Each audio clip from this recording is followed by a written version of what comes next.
कहानी की शुरुआत में हम कुछ लोगों को देखते हैं जो कि एक खदान में काम कर रहे थे। तभी अचानक वहां पर एक धमाका होता है और ओलिवर नाम का एक आदमी जो कि उस खदान में काम करता था वो उनकी मदद के लिए भागता है और लोगों को बाहर निकालता है। पर उनमें से टेडी नाम के एक आदमी की मौत हो जाती है और उसकी डेड बॉडी को घर पहुंचाया जाता है, जहां पर उसकी वाइफ ये देखकर बहुत रोती है। तभी सीन यहाँ से शिफ्ट होता है और हम एक पार्टी में कोनी नाम की एक खूबसूरत लड़की को देखते हैं। तभी उसके पास एक आदमी आता है जिसका नाम क्लिफर्ड था और वो बहुत अमीर था। अब कुछ देर बातें करने के बाद वो एक दूसरे से इम्प्रेस हो जाते हैं और साथ में डांस करने लगते हैं। लेकिन कोनी के दोस्त डंकन को ये बिल्कुल भी पसंद नहीं आता, क्योंकि अब उन दोनों की ये मुलाकात प्यार में बदल चुकी थी, जिसके बाद वो दोनों एक दूसरे से शादी कर लेते हैं। शादी करते वक्त ये दोनों कसम खाते हैं कि ये दोनों एक दूसरे से हमेशा वफादार रहेंगे और कभी भी एक दूसरे का साथ नहीं छोड़ेंगे। अब उन दोनों की मैरिज लाइफ बहुत ही अच्छी चल रही थी, पर अगले ही दिन क्लिफर्ड को सेना में जाना पड़ता है क्योंकि वो एक सोल्जर था।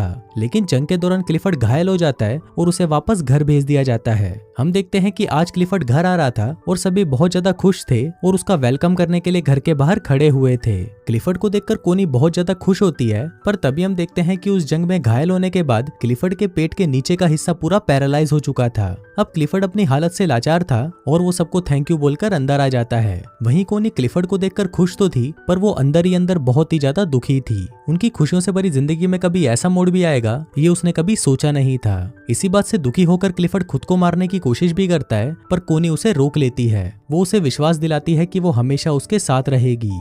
अब इसके दूसरी तरफ हम ओलिवर को देखते हैं जो कि अपनी मंगेतर को लेटर लिख रहा होता है कि इस बार वो किसी खदान में काम नहीं कर रहा, बल्कि इस बार वो जंग में है। फिर कुछ दिनों बाद जब ओलिवर छुट्टी लेकर घर पर आता है तो वहां पर वो अपनी मंगेतर को किसी दूसरे आदमी के साथ देख लेता है और उससे बिना मिले ही वहां से चला जाता है। फिर कुछ दिनों बाद ओलिवर काम मांगने के लिए क्लिफर्ड के पास जाता है। इसके बाद जब क्लिफर्ड उससे बात कर रहा था तब उसे पता चलता है कि ओलिवर भी उसी जंग में उसके अंडर काम कर रहा था। क्लिफर्ड इससे काफी इंप्रेस हो जाता है और ओलिवर को उसके पक्षियों का ख्याल रखने का काम दे देता है। अपाहिज होने की वजह से क्लिफर्ड अपने लिए एक गाड़ी खरीदता है और जब वो उसमें बैठकर घूमता है तो उसे लगता है कि मानो उसके पैर वापस आ गए हों। फिर एक दिन वो कोनी के साथ ओलिवर के पास जाता है जो कि जंगल में बने एक कॉटेज में रहता था और पक्षियों की देखभाल करता था। वहाँ पर पहली बार कोनी ओलिवर को देखती है, जिसे देखते ही वो उससे प्यार कर बैठती है। फिर वहाँ से वापस आते वक्त कोनी ओलिवर को इशारा देती है, पर ओलिवर उसे समझ नहीं पाता। अगले दिन एक मेड कोनी के पास आती है और उसे कहती है कि ओलिवर अपने कॉटेज की चाबी मांग रहा है, तो कोनी खुद उसे वो चाबी देने उसके पास चली जाती है। फिर जब वो ओलिवर के पास पहुंचती है तो ओलिवर उसे ठीक से बात नहीं करता और उसे कहता है कि आपको ये तकलीफ उठाने की कोई जरूरत नहीं है।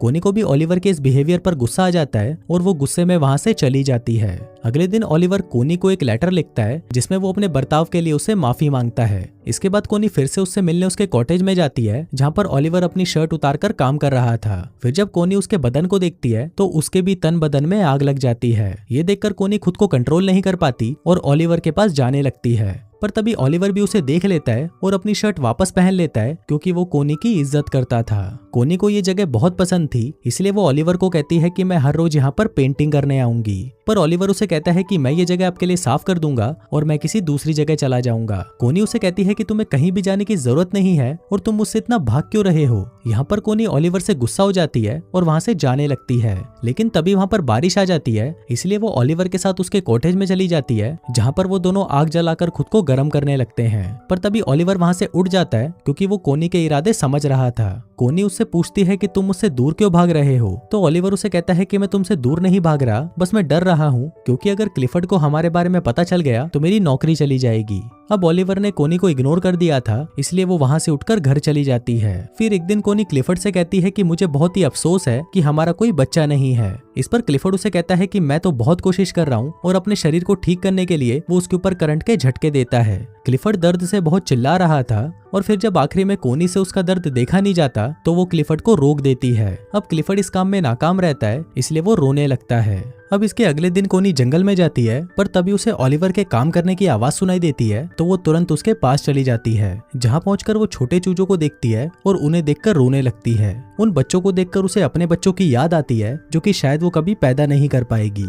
अब कोनी को रोता देखकर ओलिवर उसके पास आता है और उसे गले लगा लेता है। अब ओलिवर भी कोनी को पसंद करने लगा था, इसलिए वो उसे अपने साथ अपने कॉटेज में ले जाता है जहाँ पर वो दोनों इंटीमेट होते हैं। कोनी पूरे दिन ओलिवर के साथ ही रहती है और फिर जब शाम होने को आती है तो ओलिवर उसे घर छोड़ने उसके साथ जाता है। जाने से पहले कोनी ओलिवर से पूछती है कि तुमने जो भी किया क्या तुम्हें उसका कोई पछतावा है, जिस पर ओलिवर कहता है कि नहीं, मैं तुमसे प्यार करने लगा हूँ और अब तुम सिर्फ मेरी हो। उसी रात बहुत तेज तूफान आता है और बादल गरजने लगते हैं। ओलिवर को कोनी की बहुत याद आ रही थी, इसलिए वो बहुत ज्यादा दारू पी लेता है। वहाँ पर कोनी की भी नींद उड़ चुकी थी और वो भी ओलिवर की यादों में सो नहीं पाती। फिर वो खिड़की से ओलिवर के घर की रोशनी को देखती है और वो खुद को रोक नहीं पाती और दौड़ते हुए ओलिवर के पास चली जाती है। लेकिन तभी हम देखते हैं कि कोनी को जाते हुए उनके घर की एक मेड उसे देख लेती है। वहीं ओलिवर भी वहाँ पर कोनी का इंतजार कर रहा था और वो कोनी को कहता है कि मुझे नहीं लगा था कि तुम मुझसे मिलने आओगी। इस पर कोनी उसे कहती है कि मैं कभी भी तुम्हें अकेला नहीं छोड़ूंगी और फिर वो दोनों वहीं पर इंटीमेट होते हैं। एक दिन क्लिफर्ड के घर पर एक पार्टी होती है जहाँ पर डंकन भी आया होता है। फिर क्लिफर्ड देखता है कि कोनी और डंकन साथ में डांस कर रहे हैं और उसे ये देखकर बिल्कुल भी अच्छा नहीं लगता। अगली सुबह क्लिफर्ड कोनी से कहता है कि तुम्हारे लिए तुम्हारे पति से ज्यादा इंपॉर्टेंट एक बच्चा पैदा करना है। कोनी हमेशा से ही एक बच्चा चाहती थी और क्लिफर्ड को लगता है कि शायद इसीलिए कोनी डंकन के करीब जा रही है। पर इस बात से कोनी बहुत गुस्सा हो जाती है, जिस पर क्लिफर्ड उसे कहता है कि उसे इस बात से कोई फर्क नहीं पड़ता कि तुम किसी से भी अपना बच्चा पैदा करो, बस वो बच्चा मेरा होना चाहिए। अब इस बात से गुस्सा होकर कोनी ओलिवर के पास चली जाती है और उसके साथ इंटीमेट होती है। फिर एक दिन कोनी को पता चलता है कि वो प्रेग्नेंट है और वो इस बारे में क्लिफर्ड को बताती है। क्लिफर्ड ये सुनकर बहुत खुश होता है और वो कोनी से उस आदमी का नाम पूछता है, पर कोनी उस आदमी का नाम नहीं बताती। एक दिन क्लिफर्ड ओलिवर से मिलने उसके पास जाता है और वो कोनी को भी अपने साथ चलने को कहता है। अब वो दोनों जा ही रहे थे कि तभी ओलिवर पीछे से आता है और कोनी को पकड़कर किस करने लगता है। अब वो दोनों किस कर रहे थे कि तभी क्लिफर्ड कोनी को आवाज लगाता है। दरअसल क्लिफर्ड की गाड़ी कीचड़ में फंस गई थी, पर तभी वहाँ पर ओलिवर आता है और उसकी गाड़ी को धक्का लगाने लगता है। पर इसी दौरान वो खांसने लगता है क्योंकि खदान में काम करने की वजह से उसके दोनों लंग्स खराब हो चुके थे। फिर कोनी क्लिफर्ड से कहती है कि तुम ओलिवर को रोक दो, नहीं तो वो मर जाएगा, लेकिन क्लिफर्ड ऐसा नहीं करता। अब फाइनली ओलिवर उसकी गाड़ी को कीचड़ से निकाल देता है और खांसता हुआ वहां से चला जाता है। थोड़ी देर बाद कोनी ओलिवर के पास आती है तो ओलिवर उसे गुस्से में कहता है कि उसने 12 सालों तक उनकी खदानों में काम किया और अपने लंग्स खराब कर दिए, लेकिन इसके बाद भी उसे जंग के लिए फ्रांस भेज दिया गया। वो कहता है कि मेरी लाइफ तुम लोगों जैसी नहीं है, इसलिए तुम अपने पति के पास वापस चली जाओ। फिर एक दिन कोनी की मेड मिस बोल्टन ओलिवर के कॉटेज में जाती है जहाँ पर उसे कोनी की डायरी मिलती है और उस डायरी को देखकर वो समझ जाती है कि कोनी के पेट में जो बच्चा है वो ओलिवर का है। एक दिन क्लिफर्ड आने वाले बच्चे की खुशी में अपने घर पर एक पार्टी रखता है, पर तभी वहाँ पर मिस बोल्टन आती है और क्लिफर्ड को कहती है कि कोनी के पेट में जो बच्चा है वो ओलिवर का है। फिर जब कोनी क्लिफर्ड से मिलती है तो क्लिफर्ड उससे बहुत नाराज हो जाता है। इसके बाद कोनी मिस बोल्टन के पास आती है और उसे पूछती है कि तुम्हें किसने बताया। मिस बोल्टन कहती है कि मुझे कुछ भी बताने की जरूरत नहीं है।